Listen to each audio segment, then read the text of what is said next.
ప్రధాన ప్రతిపక్ష నాయకుడు ఆర్ ప్రధాన పార్టీ శాసనసభా నాయకుడు వేరు. గతంలో పీజేఆర్ గారికి కూడా ఆయన కాంగ్రెస్ శాసనసభా నాయకుడిగా ఉన్నాడు, కానీ ప్రతిపక్ష హోదా ఎన్టీ రామారావు కూడా అప్పుడు ఇవ్వాల. ఇదే జగన్మోహన్ రెడ్డి గారు నీకు ప్రతిపక్ష హోదా కూడా రాదు ఇంకొన్ని సీట్లు తగ్గితే అని కూడా గతంలో మాట్లాడారు.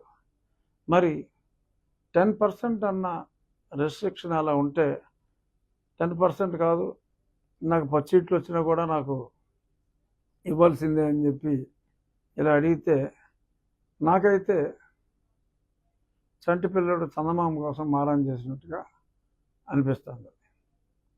ఏంటి, చంటి పిల్లడు చందమామ కోసం మారం చేసినట్టు ఈయన అలా చెప్తేనే నేను వస్తాను అని చెప్పి పరీక్ష ఫెయిల్ అయినా సరే నన్ను పాస్ చేస్తానే నేను మళ్ళీ స్కూల్కి వస్తాను.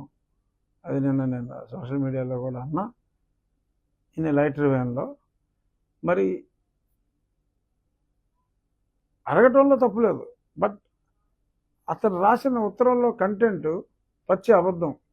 అంటే అది బేసిక్ కామన్ సెన్స్. ఆ మాత్రం కూడా మరి ఎవడో రాసిస్తే వెరిఫికేషన్ అనేది మరి జగన్మోహన్ రెడ్డి గారు చేసుకుని ఉండాలి. మరి అది వెరిఫై చేసుకోకుండా ఎప్పుడూ కూడా ఇలా ఎవరో చేయలేదు, ఇదేదో ఫస్ట్ టైం జరుగుతున్నట్టు. కేంద్రంలో కూడా ప్రతిపక్ష హోదా చాలాసార్లు ఇవ్వాల, ఎన్నోసార్లు ఇవ్వాల. మరి ఆయనేమో ఉపేంద్ర అని చెప్పి ఎగ్జాంపుల్ ఇచ్చాడు. ఆ టైంకి ఉపేంద్ర అసలు లోక్సభలోనే లేడు, ఆయన రాజ్యసభ సభ్యుడిగా ఉన్నాడు. సో ఇలా అర్థం లేని ఆలోచనలతో ఒక వ్యర్థమైన లెటరు ఆయన రాయటం జరిగింది. సో డెఫినెట్గా నేను అనుకోవటం ప్రతిపక్ష నాయకుడి హోదా, ఆ క్యాబినెట్ ర్యాంక్ అనేది ఇస్తే అది ప్రజా తీర్పుకి వ్యతిరేకంగా మా ప్రభుత్వం వ్యవహరించినట్టు ఉంటుంది. చంద్రబాబు నాయుడు గారు జాలేసిస్తే ఇవ్వచ్చు, కానీ that would be against the public wish. కావాలనే ప్రజలు 11 సీట్లు ఇచ్చారేమో. ఎందుకంటే ఇంత దారుణమైన ఓటమి. మీరు ఒకసారి కావాలంటే చాలామంది ఇప్పుడు పబ్లిక్ పెడుతున్నారు నాకు చిన్న చిన్న బిట్లు. నేను రచ్చబండ 4 సంవత్సరాలు అంటే మరి 1500 ఉన్నాయి రచ్చబండ. ఆ బిట్లు ఏరి నాకు చాలామంది పెడుతున్నారు. నేను ఈ ప్రతిపక్ష హోదా మీద కూడా మాట్లాడా. నీకు ప్రతిపక్ష హోదా రాదు, నీకు 17 సీట్లు రావు అని నేను చెప్పింది నిన్న నాకు ఒక వ్యక్తి చెప్పాడు. అంటే నేను నిరంతరం మాట్లాడుతూనే ఉన్నాను కాబట్టి ఇతను దింపేదాకా అది నాకు స్ట్రైక్ కాలేదు. కానీ ప్రతిపక్ష నాయకుడి హోదా నీకు రాదు, నువ్వు ప్రతిపక్షం రాకుండా చేస్తానంటున్నావు, నీకు 17 సీట్లు కూడా రావు అని నేను చెప్పిన మాట కూడా వచ్చింది. మళ్ళీ నాకు పంపారు. నేను చెప్పొచ్చేది ఏంటంటే, people have given a verdict. ఏంటి,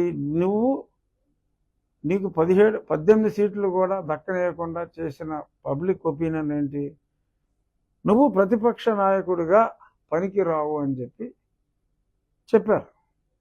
సో ప్రజా తీర్పుని శిరసా వహిస్తారనే నేను అనుకుంటున్నా. I'm nobody to suggest the chief minister మీరు అది ఇవ్వండి, మీరు అది ఇవ్వడానికి లేదు అని చెప్పి మాట్లాడటానికి నాకు అర్హత ఉన్నా కూడా సజెషన్ ఇవ్వడానికి అవసరం లేదు.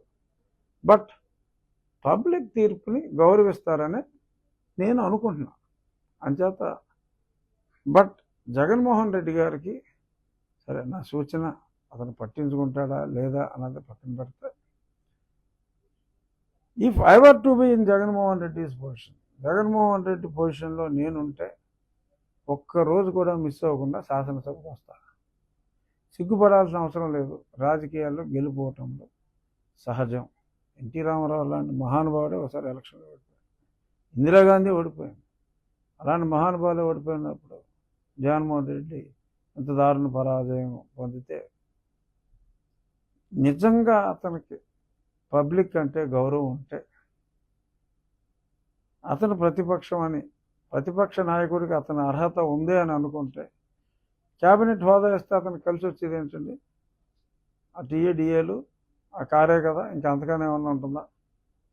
ఒక ఎమ్మెల్యేగా మరి అతను వచ్చి రెగ్యులర్గా హౌస్ అటెండ్ అయ్యి వైఎస్ఆర్ కాంగ్రెస్ పార్టీ శాసనసభాపక్ష నాయకుడిగా అక్కడ ఉండి మరి నిజంగా మరి మేము గొప్పగా పరిపాలించకపోతే మా తప్పులు ఏమన్నా ఉంటే చెప్పు, మేము బాగా చేస్తే బాగా చేశారని మెచ్చుకో. ఆయన మెచ్చుకున్నా కూడా నీ గౌరవం పెరుగుతుంది జగన్మోహన్ రెడ్డి గారికి.